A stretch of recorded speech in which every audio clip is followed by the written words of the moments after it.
ചന്ദ്രുവിനെയാണ് അമ്മ നോക്കുന്നത്. അവളിവിടെ ഇല്ല അമ്മേ.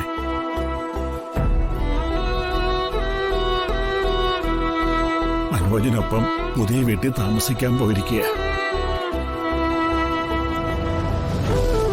അച്ഛന്റെ അമ്മയുടെയും ജീവിത ചെലവ് ഒന്നിച്ചു വഹിക്കാൻ മക്കൾക്ക് നിവൃത്തിയില്ലത്രേ.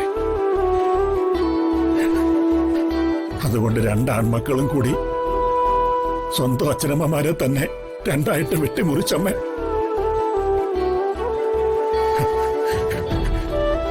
ഞങ്ങളുടെ മക്കള് തന്നെ ഞങ്ങളെ പകുത്തെടുത്തു. പഴമക്കാര് പറയും, തെരുവിൽ കിടക്കുന്ന ഒരു നായ്ക്കുട്ടിക്ക് ഒരു നേരത്തെ ആഹാരവും വെള്ളവും കൊടുത്ത് വളർത്തിയാൽ സ്നേഹം എന്താന്ന് അവറ്റകൾ നമ്മെ പഠിപ്പിക്കുമെന്ന്.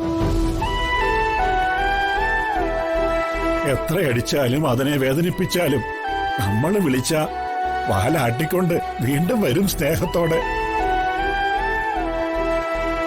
പക്ഷേ മക്കളങ്ങനല്ല. അവരുടെ സ്നേഹം കപടവാ. സ്നേഹിക്കുന്ന പോലെ അഭിനയിക്കും, നന്ദി കാട്ടില്ല. തരം കിട്ടിയാൽ കൊല്ലാനും മടിക്കാത്ത നികൃഷ്ട ജന്മങ്ങളാ ചില മക്കള്.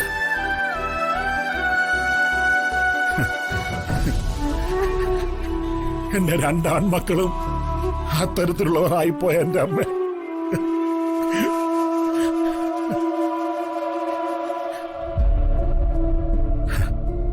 അമ്മയുടെ മനസ്സ് വേദനിച്ചോ?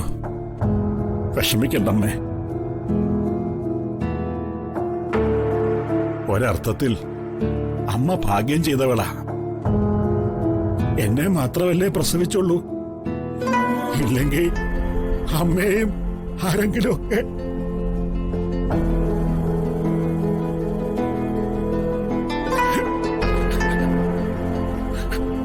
ആര് വന്നാലും ഞാൻ എന്റെ അമ്മയെ വിട്ടുകൊടുക്കില്ല. ഞാനൊന്ന് ചോദിച്ചോട്ടെ,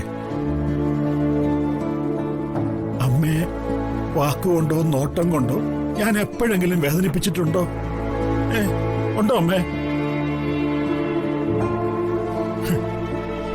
എങ്കിൽ